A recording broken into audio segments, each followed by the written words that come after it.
Hi guys, Jordan from BMP Campers. Just going to be starting your handover video on your auto sleeper Symphony. So we start around the outside. We've got the obviously on the driver's side here, we've got the fresh water filler cap here, which pushes in and round to then pull out, and then push in and round to the right to lock that up, and then you can put your key in there and turn it to actually lock it. Next one here is your boiler drain and your actual vent for it. So basically when the water heater is on, you better feel hot air coming out through the top here, and if you did want to drain the thing out, you can undo this little screw nut down here, and then once you have got that all the way out, slowly as well by the way, otherwise you get drenched, you can push and turn this one and release that as well, and then you get a lot more water coming out from there. So I'll just have a look underneath, show you what else we've got. So your where are we? The waste drain is this one just here, so that's hooked up over this little sort of clip there, and then your fresh water drain is this one just here, so you literally turn that. You do need to have this waste out away like this to drain it out, otherwise it won't come out, and then pop it back away like that. All right, so that's all that is. That's your drains for your water system. Hookup point goes in here, so that's when you're on your campsite or at home, and then just make sure that you give that a little tap around the edges just to make sure it's properly locked up. These three different vents up here are all for your fridge. So the bottom vent down here, you've got this little screw nut here and these two screws, same for the top. And the way that they basically work is underneath this one here, over on the right hand side will be the flame, and then you've got your actual vent for the fridge itself, so that's where the hot air will come out from there. And then at the top is basically just the wiring, so you shouldn't ever need to get into here to see any of that, but you can pop your hand over here after a little while to then feel the hot air coming out. I don't think I need to show you anything behind here. I'll show you how the fridge works in a minute, but just remember that this left hand door here closes first before the right hand one. So on the near side now, passenger side, we've got the toilet cassette locker. So you've got a let me just shut this door a second, put it to a little bit. So if I just show you how I actually released that as well, this little cap down here, push that down when you pull out like that, and then you'll be able to pull the whole thing out. Basically all you need to remember with this toilet, I've already lubricated all of this section here, so you don't need to do any of that. To empty it out, just take this cap off, pull it all the way out, and when you are draining it, you need to hold that little yellow button down there at the back. You need to hold that down whilst you're emptying it, and you'll find it comes out much easier like that. You've got a fresh water flush system in here, so you don't have any separate flush up top to fill up. Literally, if you've got a little bit of water in the water tank, you'll be able to flush your toilet. And again, I'll show you how to do that on the inside. And to lock this one up, you literally pop your key in there and turn it to the right once, and then this button won't push in. Right, so we get inside now. Show you a few bits in it. It's all been cleaned, so I don't want to mess it up. But so you've got a 5-speed manual gearbox, and so not really too much to show you. This little button in here is your hazard lights. Your fan settings, so where the actual fan blows the air to, temperature, and the fan speed setting. And then you've got I can't remember what they're called actually, recirculate I think it's called. So basically it goes through and chooses whether air comes in from outside or recirculates inside. The bonnet release handle is here underneath, so you've got your lights on this just to the right hand side of the steering wheel, so dip beam and then main beam, and then you've got your headlight adjustment. Indicators are this bottom stalk here, and then your sort of main beam is this one behind, so this is always the indicators. And then over here is your wipers and washers. So you've got 47,000 miles on the clock, so barely any miles at all. Fuel gauge on the left hand side and temperature on the right. I mean, the temperatures on these can fluctuate a little bit, but it will sit around 90. But you know, as long as it doesn't go anywhere higher than that, then you'll be absolutely fine. So, okay. if you have a look under here, or above here, sorry. The only thing you got to remember with this, only this locker really, that you just need to literally pull this little brass or copper pipe out of the way, and then it will bend. Okay, so otherwise you won't be able to shut the cupboard at all. So lift that up, and then it will bend out, and then you can close it up like that. I've checked all of the windows, so they all work totally as they should. You've got a little button on some of these to lock it in place, but basically open it up to where you want it, and then screw this bit down. It's the same for a couple of the windows in the van itself. Push the button in, and it will lock down. All of the lights except for this one here in the middle work from your 12 volt, your Ledger battery. So these are all working as they should because I've got the control panel on. But like I said, this one here will only work when your hookup's plugged in, and obviously I have checked that it does work. These other windows here, like this big one here and the one on the door, literally just squeeze together and open up, and then close back over, and then your blinds come down like that, and they will meet these. All right, so if I just show you, go all the way up like that. So now they've met like that. When you want to take this back down again, you just push that little button in, and that one when you've got two hands available like that. And once you've done that, you can then release them. Same for going down, exactly the same. Much easier when you've got two hands, but basically like that. All right, so that's how those blinds work. So you've got a 2-burner hob in here, a grill underneath, and the oven underneath that. It's all working on the same gas pipe, so they're all on the same dials here. So the left hand side, left hand burner, grill, right hand burner, oven. Okay, so really easy. I did have to take these apart. Well, I'd say take it apart, it's just basically taking the top part off and hoover out underneath it because it was all clogged up with carbon and wasn't burning very well. So that's all been done, so you won't have to worry about that at all. The oven has got a thermocouple on it, as well as all the other, the 2 burners up here, like these little bits of, these little metal prongs that stick out, if you can see on the video. They're called thermocouples, and so that basically means that when you light one of these up, the thermocouple, as it's working properly, will notice that the hot gas is coming through, so burning gas, and if somehow the flame got blown out, the thermocouple would notice and it would stop any gas coming through, or any excess unburnt gas. Anyway, all right, so that's all been checked. This cupboard underneath the oven there is quite important. So you've got, on the left hand side, you've got battery charger, which you can leave on all the time, because that means that when you plug your hookup cable in, the battery charger will automatically come on and start charging your Ledger battery up.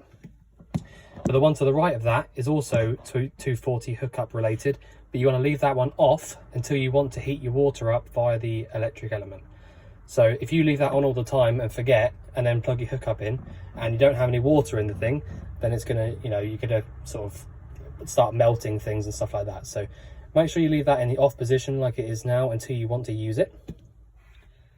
And on the right, we've got your RCD. So as long as this one on the left hand side is facing up and these ones on the right are also facing up, and you can see red in there, that means that it's on. If it flicks down like that and you see green, that means that it's definitely not on. So yeah, so if you plugged a dodgy plug into one of the sockets in the van, then that's where it would trip, or outside on the post or wherever you're plugged into. Next lower cupboard is again quite important. So someone's written a little sheet out there to tell you, which isolate does which, but they've all got their own symbols on them, so you can look at it that way anyway. So the top one's the cooker, the heater, water heater, and the fridge. So they're all on at the moment, but if you thought you had a problem with any of the appliances, you can literally turn them 90 degrees, like this little diagram up here shows you, and that'll isolate the gas to that specific appliance straight away. You don't need to do that unless you're worried about something, by the way. You don't need to do that when you're not in the van or anything like that. It's just a safety thing. Okay, so down here we've got the gas. I did have to replace the oh no, I didn't. It was in date actually, so it's been looked after. So February 2018 this gas hoses, so you got till February 2023 to sort of replace that. So you got about 5 years on those.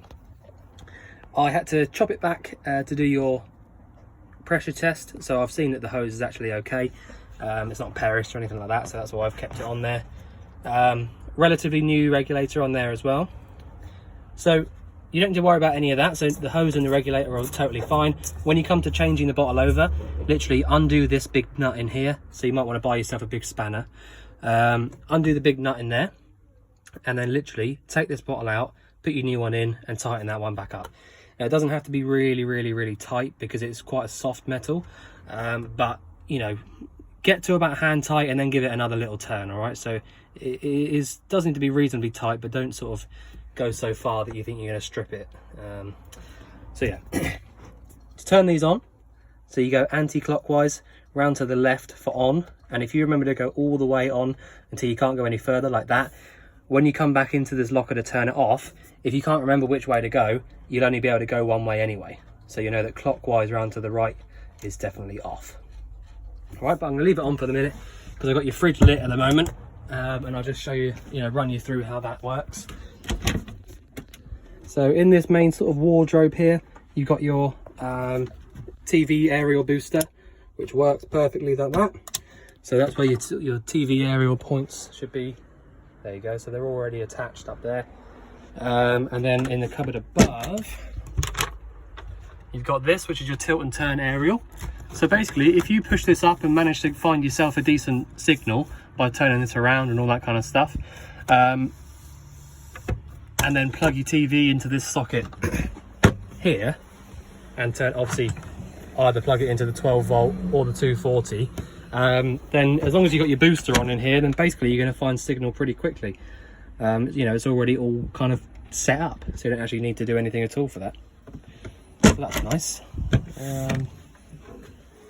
All right, if I just show you in the bathroom, just in case I do have a tendency to forget. So the toilet, so that where I showed you where I pulled the flap over a couple of times, that's that there at the bottom. If I open it up, you just need to turn it around to the left like that. You see it open, close, open, close. If you find one day that you go out there to pull it out and empty it and you can't pull it out, then you need to come in here and turn that so it's closed like it is now. All right, because all you'll find is that you come in here and you'll realise that it's actually open rather than closed. So if I push that down, there you go, that's your flush. Then open that up and close it. That's it. Now you need to have this button up here on. The only reason that worked was because it was just literally a bit of excess water. So you need to have that pump switch on to use that, because like I said, it's a fresh water flush. All right, so all the water that comes up through the toilet is from your fresh tank. So it needs to be drawn out. Obviously, pretty easy.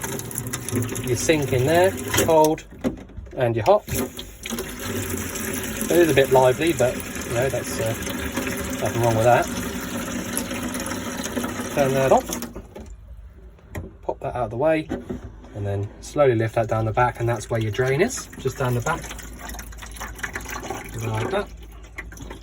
And then you've got pop that all the way up like that. So basically, you got a little drain down here, and probably a little drain down there on that side as well, and that's how the water drains out into the waste tank, like that. And also you've got your little light up there, which we did have to replace with a little LED actually, because it was a bit knackered, to be honest. Oh yeah, you've got your shower over there, but I don't really need to show you that. You've got a little button on the back of the shower which allows the water to come through. So if you find that you turn it on, no water's coming out, try pushing the button on the back of the actual shower head itself. All right, so if I turn that pump off now, I think the reason it's running on is because I've not got enough water in the tank anymore after doing the hab check. Sink, again, it's exactly the same as the other one. Literally fresh water or cold water on the right, and then hot on the left. And like I said, it would come out a lot smoother just like this. Well, not like that. But it would come out a lot smoother if I actually had a lot of water in the tank, but I don't at the moment, so that's the reason it's coming through like that. One thing to note before I go into showing you the fridge and the hot water and all that, when you first come into the van to use it, if you're going to heat the water up and things like that, you need to come in here and pull the hot water through until it starts coming through nice and smooth. All right, so if it comes through like it was just then, that means that the water in the boiler isn't quite full. And to be able to use that properly, you do need to have it full. So make sure you've got plenty of water in the tank. by filling it up on the outside there like I showed you, and then just put it through the hot water, the hot tap, sorry, before you do anything else, because if you don't do that and you try to use the boiler without doing that, then again you can run into start melting things, melting wires, stuff like that. So very important to do that first. And your pump switch is just here where it says pump. If you plugged your hookup cable in as well, by the way, you get this little light, green light here coming on, as long as the button in the cupboard down there is switched on, the charger one, and then that means that your battery charger is charging up your leisure battery whilst it's hooked up. Fuses behind there, really easy. If you think you've got something like, you know, so you think your lights aren't working or something like that, just come in here and have a little look in there and make sure that they're all okay. And so, you know, that's usually the reason why things stop working, and that just goes back on there like that. Okay, so the fridge, if I just show you that now, because it is a three-way fridge, quite a few bits to show you. So in case you think that this doesn't work as well, it took me a minute to realise, but it's one of the older style push in and round catches, so it comes up like that, or it goes down by pushing in and turning. So that's how that little safety catch works there, and then you'll be able to open it up, so like that. All right, so that's how that works. You've got a freezer compartment in here on the right, and the rest of it's just normal fridge. So obviously you've got the door as well. So left hand side here, we've got the electric ways of cooling the fridge down. So you don't have to worry about this dial here at all. That can just stay exactly where it is. This one on the left, you have got a little diagram behind these as well, by the way, but I'll just show you now. So the red one on the left, that's for when your engine is running, that's 12 volt. Green one, that's for when your hookup's plugged in.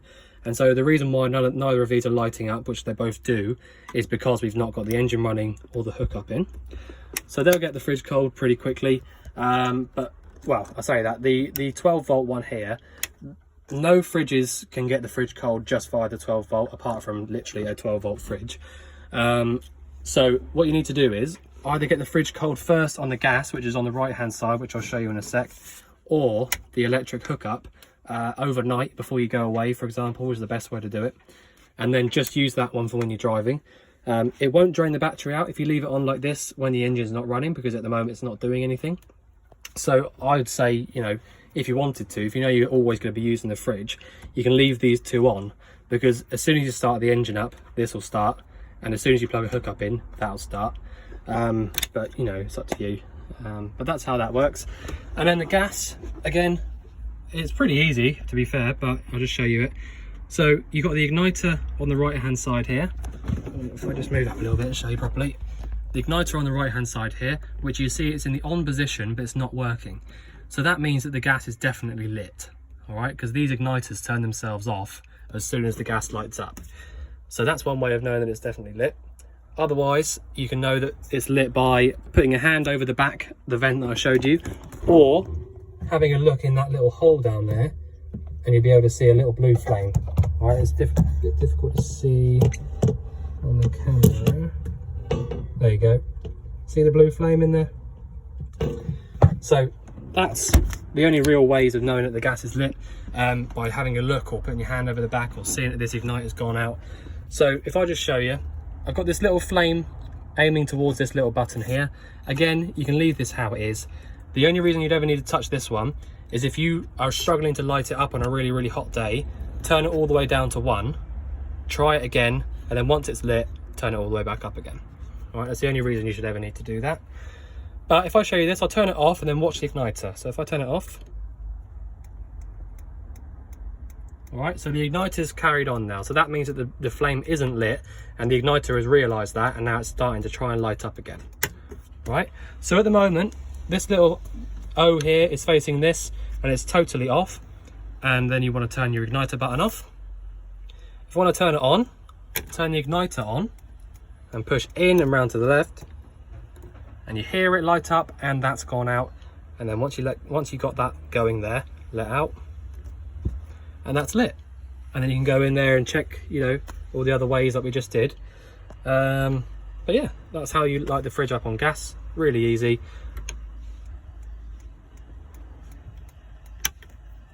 That's it. That's all you need to do. Okay, So that's the fridge.